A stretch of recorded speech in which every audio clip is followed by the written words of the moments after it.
Najee Laupak giving us a little mock draft here. 20, Devin Lloyd. 52, Christian Watson.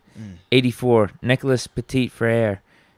You pronounce his name so well, by the way. That's not bad. 138, not bad. Damian Pierce. 209, Vincent Gray. 225, Neil Farrell Jr. 241, Zach Van Valkenburg. I'm looking at Trade the last Diontae thing. to That's what I Packers just for a looked- first next year. Are we really talking about this again?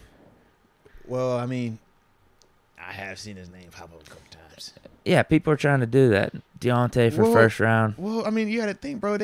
If Devontae Adams and Tyreek Hill could get traded, what makes Diontae Johnson above trade talk?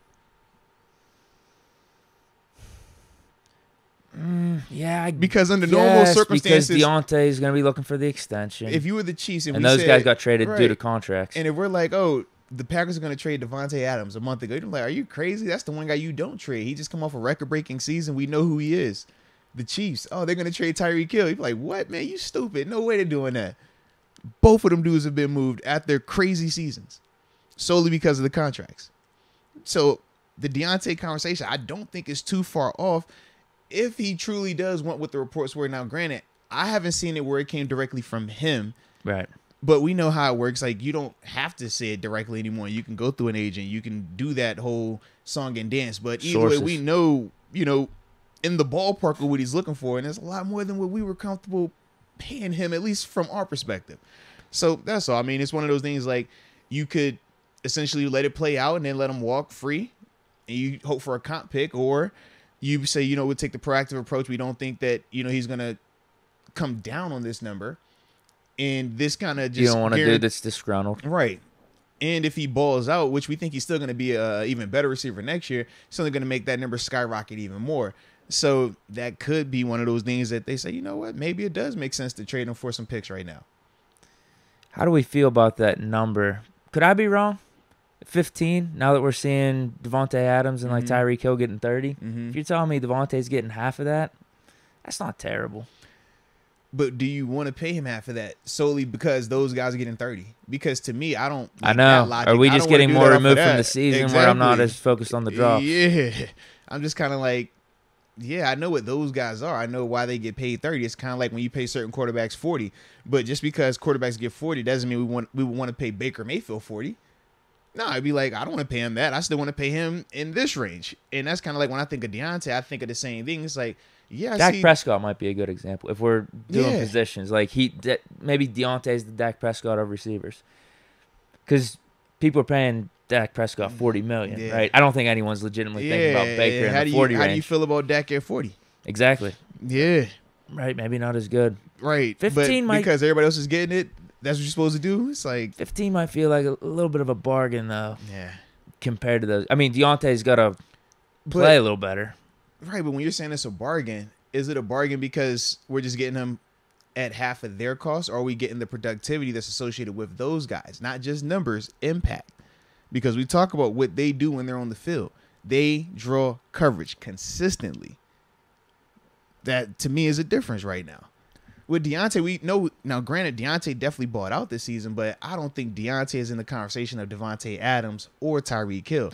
We'd probably still take AB would be wide receiver 1 if we signed him right now. So why am I going to pay $15 million to a guy that you just said we would take AB as wide receiver 1? You catch my drift? AB's problems are obviously not on the field. Is he going to make it through week 3? Is he not going to get disgruntled in the locker room? But do you want to pay $15 million for a guy that you don't even view as the definitive wide receiver 1? Right. Because what would you do? Hold on. How about this? What would you do? Would you pay $30 million combined for Diontae Claypool versus just like $30 million to Devontae Adams? Why would I pay it to Diontae and Claypool? Claypool, I ain't got to pay him yet. I'm just saying. Let's say Claypool comes up. With that. I don't care. He's looking for double digits too. I'm dragging my feet with Claypool until I get more consistency on and off the field. I'm just saying, like 3 years, if we have both of them on the roster and we both sign them to extensions, it might be around that range. Or would you just rather sign a wide receiver 1? Well, me personally, I would much rather just draft a wide receiver 1. I think I could get one of those guys in this draft. I tell you, I love Jameson Williams, even though I know he's going to sit for the first part of the year recovering.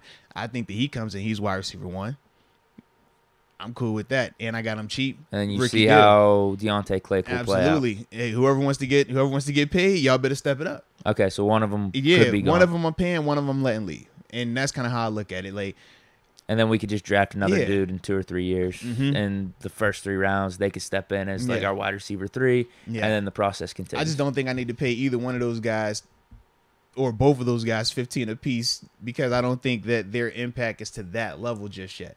Not saying they can't grow into that, but when I think of 15 plus, I think of that just consistent dominant force. And like I said, at times Diontae showed that, but we also saw his lapses. And also, this is the first year where he was this consistent. You think about it. The year prior to that, he was not consistent like this. And we were talking about how we were praising him because even when he was messing up this year, he wasn't going into the tank. I don't want to praise guys for that. I want to praise guys for doing how AB was before he went full, out there when it was like, yo, this guy is just dominant. He catches everything. He scores touchdowns. He's a volume catcher, volume yardage guy. He does everything, and he draws coverage. Like, those type of guys I really am comfortable paying whatever to. But right now with Diontae and Claypool, I just don't feel like they've consistently been at that level. And when you're talking about shelling out 15 solely because this guy got 30, I just don't like that method. That's just me, though. What about you? How would you do it?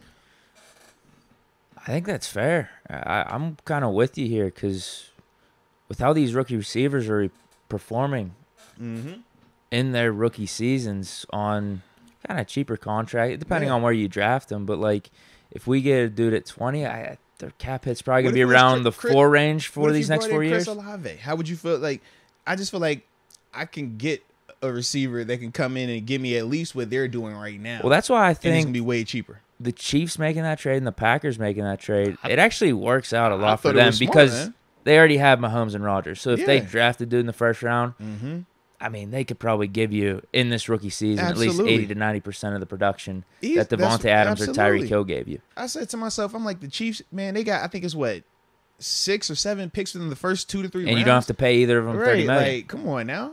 I was saying, you're going to have them on the cheap for at least 4 years, at least 4.